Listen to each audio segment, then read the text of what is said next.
আমি ডক্টর ইউনূসকে বলবো, আপনি আন্তর্জাতিকভাবে কিন্তু একটা ইললেজিটিমেট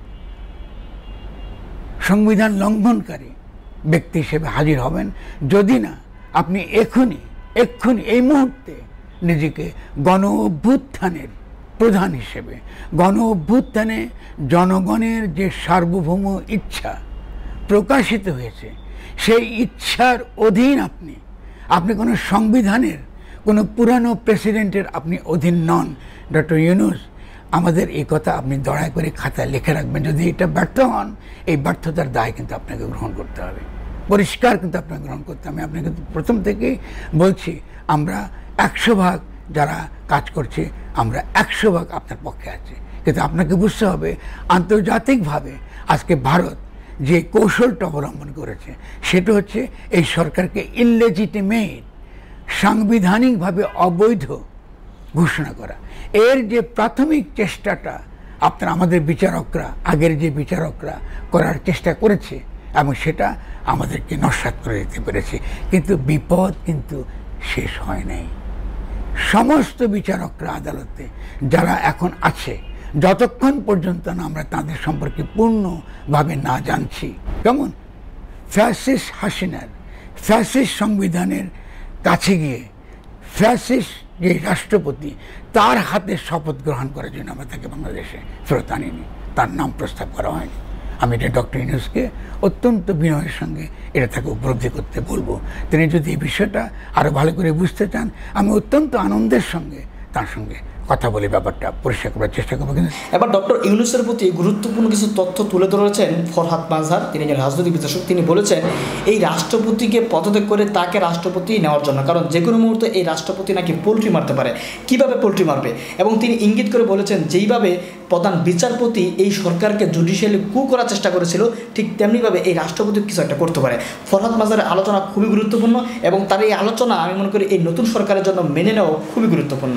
চলুন ফরহাদ মাজহারের আলোচনাটাকে শুনে আসি। যদি আমি এক কথায় আপনাদেরকে এখনকার পরিস্থিতি বলি, তাহলে আমরা বলবো আমরা কিন্তু যুদ্ধক্ষেত্রে আছি। জনগণের দিক থেকে যদি আমরা কথাটা বলি, আমরা কিন্তু যুদ্ধের মধ্যে আছি। ফলে এই যুদ্ধে যদি জনগণকে জয়ী হতে হয়, তাহলে জনগণকে ঐক্যবদ্ধ থাকতে হবে। তাকে কোনো দলে ভাগ করা যাবে না, তাকে কোনো ধর্ম দ্বারা ভাগ করা যাবে না, তাকে কোনো নারী পুরুষ দ্বারা ভাগ করা যাবে না।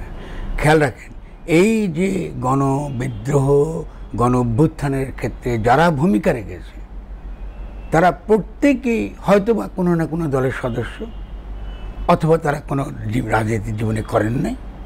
এবং এদের মধ্যে বিস্ময়কর যে সবচেয়ে গুরুত্বপূর্ণ ভূমিকা রেখেছে মেয়েরা, নারীরা। অসাধারণ ব্যাপার, অসাধারণ। এটা যে কী পরিমাণ সম্মান আমাদেরকে আন্তর্জাতিক ক্ষেত্রে তুলে দিয়েছে, এটা ভাষায় প্রকাশ করার মতো কিছু নয়। আমি আমাদের বাংলাদেশের মেয়েদের প্রতি, আমাদের এই সন্তানদের প্রতি, আমাদের অন্যান্য যারা নারী নেত্রী, যারা এক্ষেত্রে একটা অত্যন্ত গুরুত্বপূর্ণ ভূমিকা রেখেছেন, বিভিন্ন ক্ষেত্রে রেখেছেন, আমি তাদেরকে আসলে অভিবাদন জানাই। এটা খুব গুরুত্বপূর্ণ বুঝতে পারা যে কারা নির্ধারক ছিলেন এই গণ অভ্যুত্থানের সফল করে তার ক্ষেত্রে। দুটা শক্তি যাদেরকে আমরা এই নির্ধারক শক্তি হিসাবে আমাদেরকে মনে রাখতে হবে। যদি মনে না রাখি, ভুল করব। ফলে আজকে আমি প্রথমত এই দুই শক্তির প্রথম হলো আমাদের যে নারী শক্তি। আমরা নারী শক্তি কি তাকে কিছুটা দেখিয়েছি, পুরোটা কিন্তু আমরা এখনো দেখাতে পারিনি। 2 নম্বর যারা আমাদের এই শক্তির প্রধান ভিত্তি, তারা হচ্ছে আমাদের সাধারণ সৈনিক। আমি সৈনিক ভাইদের কাছে কৃতজ্ঞ। এই দেশ তাদের কাছে কৃতজ্ঞ থাকবে। তাদের যে অবদান, এই যে পেছনে থেকে যে অবদানটা পালন করা, এটা অসামান্য ব্যাপার। আপনি দেখেছেন কোথাও যে তাকে গুলি চালাতে যখন বলা হলো বা যেখান থেকে চাপ সৃষ্টি করা হলো, সৈনিকরা কিন্তু আমাদের জনগণের উপর গুলি চালায়নি। কালকে থেকে আমি বহু জায়গায় দেখছি সেনাবাহিনী কিভাবে ছাত্রদেরকে রক্ষা করছে, কিভাবে রাস্তা রক্ষা করছে। তারা ট্রাফিক আইন যেন ঠিকমতো আমরা সকলে চলে, সেক্ষেত্রে যেমন তারা কাজ করছে। সেনাবাহিনী তা পুরে দাঁড়িয়ে দেখছে, ওদেরকে রক্ষা করছে। এবং যে উৎসাহ, সমাজের যে উৎসাহ, যে উদ্দীপনা, নেতৃত্ব নেবার যে ক্ষমতা, এই ক্ষমতাটা একমাত্র বাস্তবায়িত হচ্ছে এমনকি এখনই যদি সৈনিকদের মৈত্রী, তাদের ভালোবাসা, এই পুরো বিপ্লবের প্রতি তাদের সমর্থনের জন্য পারভেজ সৈনিকদেরকে আমি একটা সংগ্রামী অভিবাদন জানাবো। ইতিহাস আপনাদের চিরজীবন মনে রাখবে। কিন্তু এই ইতিহাস যদি আমরা যদি পূর্ণাঙ্গ করতে না পারি এই বিপ্লবকে, তারা কিন্তু ইতিহাস আবার মুছে দেবে। তারা কিন্তু ইতিহাস আমাদের মুক্তিযুদ্ধের ইতিহাসে আমাদের সেনাবাহিনীর ভূমিকা মুছে দেওয়া হয়েছে, মনে রাখবেন। ফলে আমাদেরকে এই বিপ্লবটা পরিপূর্ণ করবার জন্য, যেটাকে রাজনীতির ভাষায় বলে বিজয়ী করা, বিজয়ী গণ অভ্যুত্থানে পূর্ণ রূপ দেওয়া, যেতে আপনারা আমাদেরকে সহায়তা করবেন। এবং কী করে আমরা করব, সেটা আমি আপনাকে এর আগে বিভিন্ন ভিডিওতে বারবার বলছি, আবারও বারবার বলবো। তার মধ্যে প্রথম হচ্ছে যে আপনি খেয়াল করুন যে জয় ইতিমধ্যে এর আগে ভিডিওতে আমি বলেছি, তিনি এখন চাইছেন বিএনপির সঙ্গে একটা সখ্যতা গড়ে তুলে বর্তমান সরকারকে উৎখাত করে খুব কম সময়ের মধ্যে একটা নির্বাচন করা। এটা হচ্ছে যে এখনকার তাদের দিক থেকে, গণশত্রু যারা, তাদের দিক থেকে এটা ইচ্ছা। এখন এই ফাঁদে আশা করি, আমি এর আগে বলেছি, নিশ্চয়ই বিএনপি পা দেবে না, এটা মারাত্মক রকম ভুল হবে। দ্বিতীয় জিনিসটা হচ্ছে যে আমরা যদি এই বিপ্লবকে পূর্ণাঙ্গ দিকে নিতে চাই, তাহলে কিছু ধারণা, রাজনৈতিক ধারণা আমাদের মাথায় খুব পরিষ্কার থাকতে হবে। ভুল কোথায় করেছি এবং সেই ভুলটাকে শোধরাবার পথ কি, এটা কিন্তু আমাদের মাথায় পরিষ্কার থাকতে হবে। সেটা কি, ভুলটা হয়েছে প্রথম দিনে ভুলটা হয়েছে, এটা বারবার আপনাদের প্রত্যেককে মনে রাখতে হবে। সেটা হলো আমরা পুরো বিপ্লবটাকে, পুরো গণ অভ্যুত্থানকে, তার বিজয়কে আমরা তুলে দিয়েছি কার হাতে? পুরনো শক্তির হাতে। আমি জয়লাভ করলাম, শপথ নিলাম কার কাছে? শেখ হাসিনার নিয়োজিত প্রেসিডেন্টের কাছে। এটা তো হতে পারে না, এটা তো মারাত্মক রকম আত্মঘাতী ভুল। এটাকে শোধরাতেই হবে। যদি শোধরাতে চাই তাহলে অনেকগুলো পদ্ধতি আছে তার শোধরাবার। একটা হচ্ছে যে যদি যারা এখন আছেন, আমি ডক্টর ইউনূসকে বলবো, আপনি আন্তর্জাতিকভাবে কিন্তু একটা ইললেজিটিমেট সংবিধান লঙ্ঘনকারী ব্যক্তি হিসেবে হাজির হবেন, যদি না আপনি এক্ষুনি এই মুহূর্তে নিজেকে গণ অভ্যুত্থানের প্রধান হিসেবে, গণ অভ্যুত্থানে জনগণের যে সার্বভৌম ইচ্ছা প্রকাশিত হয়েছে, সেই ইচ্ছার অধীন আপনি কোনো সংবিধানের, কোনো পুরানো প্রেসিডেন্টের আপনি অধীন নন। ডক্টর ইউনূস, আমাদের এই কথা আপনি দয়া করে খাতায় লিখে রাখবেন। যদি এটা ব্যর্থ হন, এই ব্যর্থতার দায় কিন্তু আপনাকে গ্রহণ করতে হবে, পরিষ্কার কিন্তু আপনাকে গ্রহণ করতে হবে। আমি আপনাকে প্রথম থেকেই বলছি, আমরা 100% যারা কাজ করছে, আমরা 100% আপনার পক্ষে আছি। কিন্তু আপনাকে বুঝতে হবে, আন্তর্জাতিকভাবে আজকে ভারত যে কৌশলটা অবলম্বন করেছে, সেটা হচ্ছে এই সরকারকে ইললেজিটিমেট, সাংবিধানিকভাবে অবৈধ ঘোষণা করা। এর যে প্রাথমিক চেষ্টাটা আমাদের বিচারকরা, আগের যে বিচারকরা করার চেষ্টা করেছে, এবং সেটা আমাদেরকে নস্যাৎ করে দিতে পেরেছে। কিন্তু বিপদ কিন্তু শেষ হয় নাই। সমস্ত বিচারকরা আদালতে যারা এখন আছে, যতক্ষণ পর্যন্ত না আমরা তাদের সম্পর্কে পূর্ণভাবে না জানছি উচ্চ আদালতে, আমরা কিন্তু তাদেরকে আস্থায় আনছি না, আমরা কিন্তু আস্থায় আনছি না। এটা বিচারকদের বিনয়ের সঙ্গে আমি বলবো। ফলে আমরা কিন্তু আস্থা আনছি না। এটা একটা গণ অভ্যুত্থান, এটা উকিলদের অভ্যুত্থান নয়। এবং এই উকিলদের বুঝতে হবে, এটা উকিলি বুদ্ধি দিয়া আমরা এই কনস্টিটিউশনাল লিগালিটির যে প্রবলেম, এটা উকিল দ্বারা ঠিক হবে না। এটাকে পলিটিক্যালি এটাকে এস্টাবলিশ করতে হবে। এটা উকিল দ্বারা এই কাজটা যখন আমরা 1972 সালে করেছিলাম, আমরা জনগণকে তাদের নিজেদের কনস্টিটিউশন বা গঠনতন্ত্র প্রণয়ন করা থেকে বঞ্চিত করে, যারা পাকিস্তানে গিয়েছিল, নির্বাচিত হয়েছিল, পাকিস্তানের সংবিধান লিখবার জন্য যারা নির্বাচিত হয়েছিল, তাদেরকে 1972 সালের সংবিধান কিন্তু লেখা হয়েছে। আমার লেখাতে বারবার বলেছি, বাংলাদেশকে আমরা গঠন করতে পারিনি। এই যে গঠন করতে পারেননি, সেটা আজ নয়, 1972 সালে আমাদেরকে দিল্লি এটা করতে দেয় নাই, এবং এখনও দিল্লি আমাদেরকে এই যে আমরা বিপ্লবটা করেছি এটাকে পূর্ণাঙ্গ করতে সে দিতে চাইছে না। একটার পর একটা ষড়যন্ত্র সে শুরু করেছে। প্রথমত লিগ্যাল জয়, বিদেশে বসে সে লিগ্যাল আর্গুমেন্ট দিয়ে ওদেরকে উস্কাচ্ছে, এবং ইতিমধ্যে গোপালগঞ্জে আপনি দেখেছেন ভয়াবহ ব্যাপার। এবং তারা এই যখনই এই বিচারকদের দিয়ে অভ্যুত্থানটাকে বা প্রতি বিপ্লবী ভূমিকা করতে গিয়েছিল, এটা আমরা ঠেকে দিয়েছি। এরপরে তাদের হচ্ছে সেকেন্ড, তাদের বি প্ল্যানটা ছিল গোপালগঞ্জ প্ল্যান। গোপালগঞ্জ প্ল্যানে তারা যেটা করেছে, সেনাবাহিনীকে চিন্তা করেন যে সৈনিক, আমার যে বীর সৈনিক, আমাদের যে দেশপ্রেমিক সৈনিক, যারা জনগণের উপর গুলি চালাতে যারা অস্বীকার করেছে, তাদেরকে গায়ে তারা আঘাত করেছে। আমার দেশের সৈনিক তারা যখন জনগণের পাশে এসে দাঁড়িয়েছে, আপনি আজকে রাস্তায় ঢাকায় দেখেন এটা অভূতপূর্ব চিত্র। এই যে জনতার, এই জন্য দেখেন আমি বারবার বলছি, এই বিপ্লব ছাত্র জনতা এবং সৈনিকের বিপ্লব। এখনো এই বিপ্লবকে আমরা কমপ্লিট করতে পারিনি। আমরা এটা এখনো পর্যন্ত ছাত্র জনতা, শ্রমিক, সৈনিক, কৃষকের বিপ্লব করতে পারিনি। ঠিক আছে না? আমরা একটা একটা করে আমরা অগ্রসর হব। এক একটা যে প্রতি বিপ্লবের যে চেষ্টা, এটাকে আমরা নস্যাৎ করে দেব। ফলে জনগণকে ঐক্যবদ্ধ থাকতে হবে, এবং জনতার ঐক্যটা নির্মিত হবে সৈনিকের সঙ্গে। সৈনিক এবং জনতার যে ঐক্য, ছাত্র জনতা সৈনিকের যে ঐক্যটা এখন তৈরি হয়েছে, যে কোনো মূল্যে এই ঐক্য ধরে রাখতে হবে। এবং এখানে যেন আমাদেরকে কোনোভাবে বাইরের কোনো ষড়যন্ত্র দিয়ে আমাদেরকে যেন এই বিপ্লব থেকে আমাদেরকে ভুল পথে নিয়ে যাওয়া না হয়, যেন প্রতি বিপ্লবের দ্বারা এটাকে ক্ষতিগ্রস্ত করা না। ফলে এটা আমাদের পরিষ্কার থাকতে হবে। ঠিক আছে? তাহলে আমাদের কাজটা কি?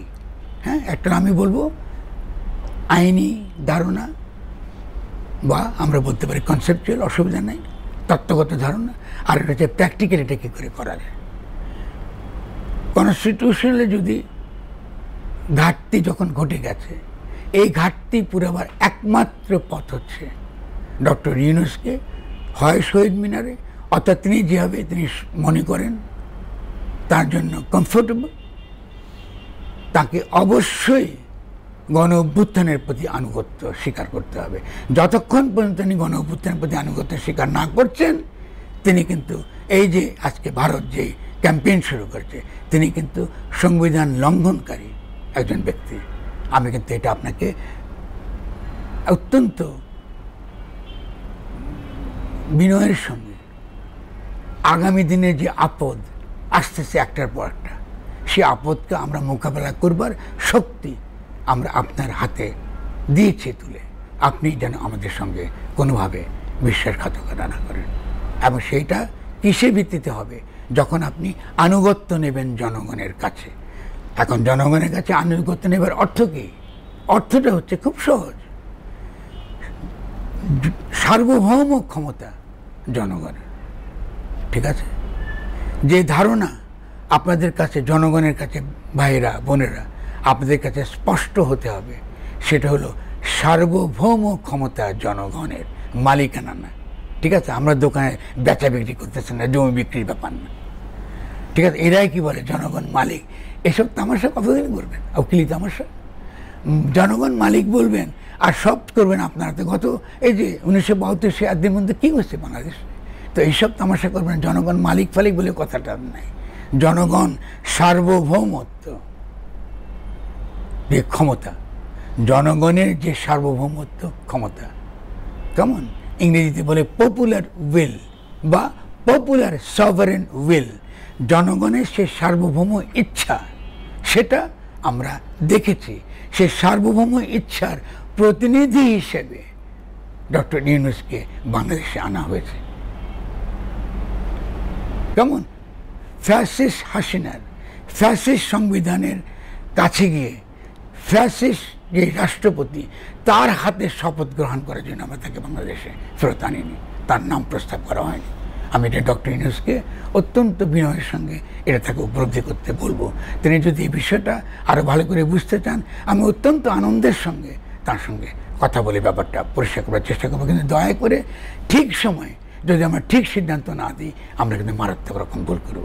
কারণ আপনার প্রশাসনে এখনো পর্যন্ত পুরনো যে সরকার, সেই সরকারের এবং যারা এখন দিল্লির যে ষড়যন্ত্রের সঙ্গে যারা বিভিন্নভাবে তারা এখনো যুক্ত, এবং তারা এখনো পর্যন্ত জয়কে এবং শেখ হাসিনাকে বৈধ প্রধানমন্ত্রী বলে আবার ফিরিয়ে আনবার তারা চেষ্টা করছে, এবং সেই কথা বলে গোপালগঞ্জে আমাদের সৈনিকদের গায়ে হাত তুলেছে। যদি এটা আপনি বন্ধ করতে চান, তাহলে প্রথম আপনার কাজ হবে, আপনাকে পরিষ্কার বলতে হবে আপনি এই গণ অভ্যুত্থানের যে সার্বভৌম অভিপ্রায় ব্যক্ত হয়েছে, আপনি তার অনুগত, তারই যে সার্বভৌম ক্ষমতা, আপনি তারই প্রতিনিধি। আপনার আদেশই জনগণের সার্বভৌম ক্ষমতার আদেশ, প্রতিনিধি হিসেবে আপনার আদেশই সকলের মান্য, আপনার আদেশই সকলের মান্য। তাহলে এরপরে যদি এটা করার পরে আমাদেরকে নিশ্চয়ই এই কী করতে হবে, আমাদের তো দৈনন্দিন রাষ্ট্র চালাতে হবে। সংবিধান যদি আমরা বাতিল বলি তো চালাতে হবে। আচ্ছা, অনেকে বলছেন যে সংবিধান না থাকলে দেশ কী করে চলবে। আরে ভাই, আমরা কি বোকা? তো ইংল্যান্ডের তো সংবিধান নাই, ওরা কী করে চলে? আরে বেকুব, ওরা কী করে চলে? তো এইসব কাহিনী, উকিলি কাহিনী আমাদেরকে শোনাবেন না। আর আইনের ভাষায় খুব পরিষ্কার বলা আছে, সংবিধান যদি লিখিত সংবিধান নাও থাকে, সব সময় সংবিধান থাকে। কারণ জনগণ হলো সংবিধান। সংবিধানের বা গঠনতন্ত্রের আইনের অপর নাম জনগণ, মালিকানা না। খেয়াল করেন, কি বলছে? আগে বলতে মালিকানা। আরে না বেটা, জনগণ সার্বভৌম ক্ষমতার অধিকারী। ফলে সংবিধান বা গঠনতন্ত্র সবসময় জারি। আমি খালি সংবিধান গঠনতন্ত্র আমরা বারবার বলছি, সংবিধান সব শব্দ ব্যবহার করি না, পছন্দ করি না, এটা উকিলদের ভাষা। এই ভাষা কেন? কারণ ওই যে ইংরেজ উপনিবেশিক শাসক, সে ইন্ডিয়া অ্যাক্ট লিখছে একটা দিয়ে, এটার শাসনবিধি, শাসনতন্ত্র এগুলো শিখছি কলোনিয়াল আমলে, ইংরেজরা শিখেছে এগুলো আমাদেরকে। সংবিধান দিয়ে মানে আমরা একটা আইন দেব, আইনের অনুযায়ী সকলে চলতে হবে। আরে বোকা, আইন তো জনগণই আইন তৈরি করবে। প্রতি মুহূর্তে তার যে আইন দরকার সে তৈরি করবে, এই অধিকার তার। ফলে সে এখন নতুন আইন দিচ্ছে, জনগণ এখন নতুন আইন দিচ্ছে, কারণ জনগণ সার্বভৌম ক্ষমতার অধিকারী, জনগণই সার্বভৌম। নতুন আইন দিচ্ছে কি? সে আইনটা হলো প্রেসিডেন্ট ইউনূস এই ক্ষমতার প্রতিনিধি প্রধান। তিনি কোনো সংবিধানের অধীন নয়, তার আদেশই আদেশ। তিনি যেটা আদেশ করবেন এটাই আদেশ, এর বাইরে কোনো কিছু নেই। তিনি যদি শপথ গ্রহণ করেনও, তিনি কারো কাছে তিনি বাধা না, তিনি শুধুমাত্র বাংলাদেশের জনগণের কাছে বাধা। রাজনৈতিক দলগুলোকে আমি বিনয়ের সঙ্গে বলবো, আমাদেরকে বোকা বানাবেন না দয়া করে। এই যে অন্তর্বর্তী সরকার, যে নামই বলেন, এই অন্তর্বর্তী সরকারের প্রধান ডক্টর ইউনূস, এবং এখন তাকে আমাদেরকে, যেহেতু আমরা অত্যন্ত বিনয়ের সঙ্গে সকলের সঙ্গে আপোষ করে আমরা চলতে চেয়েছিলাম, আপনারা ষড়যন্ত্র করেছেন, আমরা কিন্তু ষড়যন্ত্র করি নাই। আমরা কিন্তু খেলার নিয়ম মেনেছিলাম, আমাদের ছেলেরা খেলার নিয়ম ভেবে আমরা মেনেছি।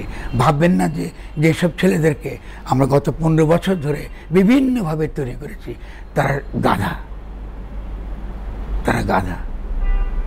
তারা দেশ চালাতে পারে। ভাববেন না তারা আইন বোঝে না, ভাববেন না তারা আন্তর্জাতিক বিভিন্ন শক্তির সঙ্গে কিভাবে কথা বলতে হয়, কীভাবে রাজি করতে হয় তারা জানে না, এটা ভাববেন না প্লিজ। তাহলে কি করতে হবে? আপনাদেরকে অবশ্যই ডক্টর ইউনূসকে তিনি কি করেছেন এর আগে, কার কাছ থেকে শপথ গ্রহণ করেছেন, এটা ইররিলেভেন্ট এই মুহূর্তে, যেহেতু আপনার ষড়যন্ত্র শুরু করেছেন।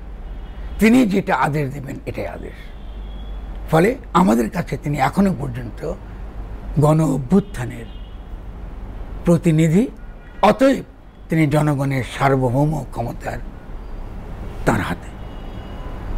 ফলে আমরা চাইব তিনি যে কোনো রূপে এখনকার যে সাংবিধানিক সংকট এটাকে তিনি কাটিয়ে তুলবার পদক্ষেপ নেবেন, এবং কিভাবে তিনি নিজেকে এই বর্তমান জনগণের সার্বভৌম অভিপ্রায়ের প্রতিনিধি হিসেবে প্রধান অন্তর্বর্তী সরকারের প্রধান হিসেবে তিনি ঘোষণা করবেন, যাতে তার আদেশই এখন সকলের জন্য বাধ্যতামূলক হয়, সেখানে তিনি যান। তো আমরা কী করে হতে পারে, এটা একটা ছোট্ট একটা আমরা উদাহরণ দিয়েছি। তাকে অবশ্যই এটা সবচেয়ে আদর্শ, সবচেয়ে সুন্দর, সবচেয়ে আনন্দময় হবে যদি তিনি শহীদ মিনারে, যেখান থেকে পুরো গণ অভ্যুত্থানের উত্থান ঘটেছে, সেখানে গিয়ে তিনি জনগণের কাছে শপথ নেন। জনগণের কাছে তাকে শপথ দিতে হবে, আমি ডক্টর ইউনূস আপনাদের কাছে অঙ্গীকারবদ্ধ, আমার আনুগত্য জনগণের কাছে, যে জনগণ আমাকে তাদের অভ্যুত্থানের প্রধান হিসেবে, তাদের সার্বভৌমত্ব ক্ষমতার প্রতিনিধি হিসাবে নির্বাচিত করেছে। ফলে আমি জনগণের কাছে কৃতজ্ঞ এবং তাদের সঙ্গে আমি কখনোই বিশ্বাসঘাতকতা করব না। আমি সবসময় এদের কাছে অনুগত থাকবে। কোনো শক্তি পৃথিবীর তাদের এই ষড়যন্ত্রে, তাদের হুঙ্কারে, তাদের রক্তচক্ষুতে আমাকে টলানো যাবে না। এটা জনগণকে আপনাকে বলতে হবে, যেখান থেকে বলেন। এবং আপনি যদি মনে করেন আপনি হেলিকপ্টারে করে যাবেন শহীদ মিনারে, অবশ্যই যাবেন, এটাই আমরা চাইব। কারণ আপনার সুস্থতা সম্পর্কে আমরা চাইব তিনি সুস্থ থাকেন, আপনি আল্লাহ আপনাকে দীর্ঘায়ু দেন, আয়ু দেন, এটা আমরা দোয়া করি সারাক্ষণই। এবং আমরা মিছিল নিয়ে যাব আপনাকে। আমাদের উৎসব এখনও আমরা করতে পারিনি। আমাদের যে উৎসব, গণ অভ্যুত্থানের যে উৎসব, এই উৎসব আমরা করতে পারিনি। সেই উৎসবে আপনি আয়োজন করবেন, সেই উৎসবের নির্দেশ আজকের মধ্যে দিবেন। সেই নির্দেশের মধ্য দিয়ে আমরা যেন অবিলম্বে এই উৎসবটার মধ্য দিয়ে আপনাকে আমাদের জনগণের সার্বভৌম ক্ষমতার প্রতিনিধি হিসাবে আমরা আপনাকে দেখতে চাই। খেয়াল করেন, আরেকটা গতবারে পিড়িতে বারবার বলেছি, নির্বাচিত সরকার। আরে ভাই, নির্বাচিত সরকার এগুলো কেন বলেন আমাদের? নির্বাচিত সরকারে মাইনরিটি রুলস দ্য মাইনরিটি, আর সার্বভৌমত্ব ক্ষমতার প্রতিনিধি পিপল রুলস পিপল। জনগণই জনগণকে কি করে? জনগণকে শাসন করে। এটা জনগণের সরকার। গণ অভ্যুত্থানের সরকার যখন বিজয়ী হয়, তখন জনগণের সরকার মানে জনগণের ইচ্ছা এবং অভিপ্রায়ের বিজয়, জনগণের সামষ্টিক ইচ্ছা এবং অভিপ্রায়ের বিজয়। সামষ্টিক ইচ্ছাটা কি? ফ্যাসিস্ট শাসক তাকে তাড়িয়ে দেওয়া। এরপরে কি? ফ্যাসিস্ট শক্তির বিভিন্ন প্রাতিষ্ঠানিকভাবে যেগুলো হাজির আছে, এটার পুনর্গঠন করে এটাকে কি করা? জনগণের প্রতিষ্ঠানে পরিণত করা। 3 নম্বর, জনগণের জন্যে একটা নতুন গঠনতন্ত্র প্রণয়নের কাজে অবিলম্বে হাত দেওয়া। অবিলম্বে হাত দেওয়া। এখন তো বলবে যে হ্যাঁ আপনি এটা বলতেছেন, তার রাষ্ট্র চলবে কী করে?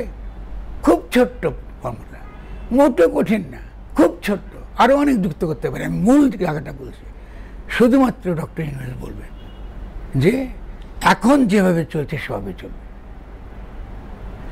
তার আদেশের সংবিধান, তিনি যদি এই গণ অভ্যুত্থানের তিনি প্রতিনিধি হয়ে থাকেন, তার আদেশই এখন সংবিধান। তিনি যা নির্বাহী, তিনি যদি এখন প্রেসিডেন্টের অধীনে গিয়ে দেন, তার আদেশ কিন্তু সংবিধান হবে না। কারণ তিনি সংবিধানকে সামনে আনছেন, অভ্যুত্থানকে তিনি সামনে আনছেন না। কথাটা বুঝতে পেরেছেন? তিনি যদি এই উপদেষ্টা হিসেবে কোনো কথা বলেন, এটা কিন্তু আর হবে না, এটা কোনো বৈধতা নাই। কিন্তু তিনি যদি আমি জনগণের সার্বভৌম ক্ষমতার প্রতিনিধি আকারে আদেশ দেন, এটা আইনগতভাবে বৈধ। বাংলাদেশে যদি কোনো উকিল থাকে, তারা যদি মনে করেন আমি ভুল বলছি, আমি বিনয়ের সঙ্গে তাদের সঙ্গে আলোচনা করব, আমাকে বুঝিয়ে বলেন তিনি জনগণের সার্বভৌম ক্ষমতায় আইন, জনগণের সার্বভৌম ক্ষমতায় আইন, কাউকে বিভ্রান্ত হতে দেবেন না। তারা জনগণের আইনটা এখন কোথায় আছে? জনগণের হৃদয়ে আছে। জনগণ আছে না? জনগণ মারা গেছে। শেখ হাসিনার সংবিধান নাই, জনগণ মারা গেছে নাকি জনগণ মরে গেছে, কবরে চলে গেছে? তাহলে কি বলা হয়? যেহেতু এখনো পর্যন্ত আমরা আমাদের সকলের ইচ্ছাটা কাগজে কলমে এখন লিখতে পারি নাই, আমাদের সময় লাগবে লিখতে, কারণ জনগণ আসে বলবে যে এইটা থাকতে হবে সংবিধানে, জনগণই ঠিক করবে জেলায় জেলায় উপজেলায় আমরা কি চাই, আমাদের যে নতুন যে গঠনতন্ত্র সেই গঠনতন্ত্রে কী চাই তারা বলবে। তাহলে তার আগে পর্যন্ত এই কথা খুব পরিষ্কার খেয়াল রাখেন, তার আগে পর্যন্ত জনগণের সার্বভৌমর ক্ষমতার যিনি প্রতিনিধি তার আদেশে সংবিধান আইন। এখন সেই আইন বলে তিনি যেটা বলবেন, এখন যা চলছে সেভাবেই চলবে। কিন্তু আবার বলি, এটা খুব গুরুত্বপূর্ণ, আন্তর্জাতিক ক্ষেত্রে আন্তর্জাতিক আইনের চোখে তিনি পরিষ্কার বলবেন এখন যা চলছে সেভাবে চলবে। তবে কিন্তু এখনকার কোনো আইনে, সংবিধান না, এখনকার কোনো, সে ইংরেজ আমলের আইন কি যে কোনো আইন, এখনকার কোনো আইনে যদি আন্তর্জাতিকভাবে গৃহীত মানবাধিকারের যে সকল সনদ, যে সকল ঘোষণা, নাগরিক অধিকার, মানবিক অধিকার, নারীর অধিকার, কেমন নির্যাতনের অধিকার থেকে মুক্ত হওয়ার অধিকার, গুম হওয়ার অধিকার থেকে মুক্ত হওয়ার অধিকার, এই ধরনের অধিকারের সঙ্গে যদি এখনকার আইনের কোনো বিরোধ থাকে, এই বিরোধ থাকলে সেগুলো বাতিল হয়ে যাবে, সেই বিরোধ থাকলে সেটা বাতিল হয়ে যাবে। ডক্টর ইউনূস অন্তর্বর্তী সরকারের প্রধান বা প্রেসিডেন্ট হিসেবে তিনি পরিষ্কার এই কথাটা বলবেন, যা আছে তাই চলবে, কারো ভয় করার কিছু নাই, কিচ্ছু চলবে। সংবিধান না থাকলে কিছু আসা যায় না, তাহলে কি হবে? চলবে, আমরা যে আইন মেনে চলেছি চলবো। কিন্তু যখন আমরা দেখব কোনো আইন আন্তর্জাতিক যে সকল মানবাধিকার সনদ, সেই সকল মানবাধিকার সনদের সঙ্গে তার লঙ্ঘন হচ্ছে, তার বাত্যয় করছে, বিরোধিতা করছে, তখন সে আইনটা বাতিল হয়ে যাবে। আন্তর্জাতিক অধিকার যেটা সকল দেশ যেটা স্বীকার করে, সে আন্তর্জাতিক অধিকার আমরা স্বীকার করি এবং সে আন্তর্জাতিক অধিকারকে বাংলাদেশে কায়েম করা, জনগণের সার্বভৌম ইচ্ছার প্রতিনিধি, সার্বভৌম ক্ষমতার প্রতিনিধি হিসেবে ডক্টর ইউনূসের বাস্তবায়ন করার তার কর্তব্য। এটাই করার জন্য তাকে আমরা নির্বাচিত করেছি, এটাই করার জন্য গণ অভ্যুত্থানের যারা চিন্তা করেছেন, যে সকল ছাত্ররা দীর্ঘকাল এসব নিয়ে চিন্তা ভাবনা করেছে, পড়াশোনা করেছে, ভেবে চিন্তে আন্দোলনকে গড়ে তুলেছে, সেই আন্দোলনকে আমরা এইভাবে কিন্তু আমরা গড়ে তুলেছি। এবং এটা করার পরপরই আমাদের যে সৈনিক ভাইয়েরা যারা আছেন, যারা এই আন্দোলনকে সমর্থন করেছেন, তারা এই গোপালগঞ্জে আমাদের উপর যেভাবে অপমান করা হয়েছে, সেই অপমানটাকে একটা আইনি জায়গা থেকে, প্রতিশোধের জায়গা থেকে আমরা যাব না, আইনি জায়গা থেকে। আমাদেরকে দিল্লির ষড়যন্ত্র তাদের বুঝতে হবে, আপনাদের সজীব ওয়াজের জয়ের একটার পর একটা ষড়যন্ত্র, এটা আপনাদেরকে বুঝতে হবে। এবং সেক্ষেত্রে আপনাদেরকে খুব সুন্দরভাবে, যেমন আমরা কোনো প্রকার সংঘর্ষের মধ্যে না যাই, নাগরিকদের কোনো প্রকার কষ্ট না দিয়ে এখন এতটুকু পর্যন্ত আসছে, আমরা কোনোভাবে দিল্লিকে আমাদের দেশের ভেতরে ষড়যন্ত্র করতে দেব না। দিল্লি কেন, যে কোনো আমরা রাষ্ট্র আমাদের মধ্যে ষড়যন্ত্র করে এটা আমরা দেব না। ইতিমধ্যে আমরা বিভিন্ন রাষ্ট্রের প্রতিনিধির কাছে, বিভিন্ন রাষ্ট্রের কাছে আবেদন জানিয়েছি যে আমরা যে অর্জন করেছি এই অর্জনকে নস্যাৎ করে দেবার যদি কোনো চেষ্টা হয়, আমরা আশা করি আপনাদের কাছ থেকে আমরা সমর্থন পাব। ফলে আমরা আশা করব যে সে সমর্থন আমরা পাব এবং তার চেষ্টা আমরা চালিয়ে যাচ্ছি। এবং এখানেও যে সকল দূতাবাসগুলো রয়েছে, আমরা আশা করব তারা আমার বক্তব্য শুনবেন এবং তারা এই প্রস্তাবনা, যেটা আমরা বলছি, এই প্রস্তাবনা বাস্তবায়ন করবার ক্ষেত্রে ডক্টর ইউনূসকে সহায়তা করবেন। এটা গণ অভ্যুত্থান এবং তিনি জনগণের সার্বভৌম ইচ্ছার, তাদের অভিপ্রায়ের প্রতিনিধি। ফলে তার হাত শক্তিশালীকতা আইনগতভাবে, সাংবিধানিকভাবে গণ অভিপ্রায়ের দ্বারা তাকে বৈধ প্রমাণ করা, আন্তর্জাতিক আইনের দ্বারা, আন্তর্জাতিক ইন্টারন্যাশনাল যে সকল ল রয়েছে সেই আইনে তাকে বৈধ প্রতিনিধি, তিনি একমাত্র সংবিধান, এখন নতুন সংবিধান প্রণয়ন পর্যন্ত এটা নিশ্চিত করা, তাদের দায়িত্ব। দর্শক, ফরহাদ মাঝহারের আলোচনা শুনেছেন, শুনে বুঝতে পেরেছেন যে আসলেও কি ঘটেছে এবং কি ঘটতেছে এবং এখনও পর্যন্ত কত বিপদ যে রয়ে গিয়েছে। আমরা জানি না আসলে আমাদের নতুন সরকার এই বিষয়ে অবগত আছে কিনা। এবং ফরহাদ মাঝহার একটা কথা বলেছেন এই রাষ্ট্রপতিকে নিয়ে, এই রাষ্ট্রপতির কাছে শপথ গ্রহণ নিয়ে। ঠিকই তো, এই অবৈধ রাষ্ট্রপতির কাছে কেন শপথ গ্রহণ করবে? উচিত ছিল এই রাষ্ট্রপতিকে আগে পদত্যাগ করে নতুন রাষ্ট্রপতি বসিয়ে তারপর শপথ গ্রহণ। আমার মনে হচ্ছে এই বিষয়টা আমি একটু কথা বলছি, সেটা হচ্ছে এই সরকার অথবা চেয়েছিল শপথটা তাড়াতাড়ি গ্রহণ করিয়ে সরকার গঠন করে এরপর আসলে রাষ্ট্রপতির পদত্যাগ ব্যবসা করার বিষয় নিয়ে কথা বলার এরকম হয়তো চিন্তা ভাবনা রয়েছে। আমার মনে হয় এই বিষয়টি অতি দ্রুতই সমাধান করা উচিত, যেমনি ফরহাদ মাঝহার সাহেব বলেছেন।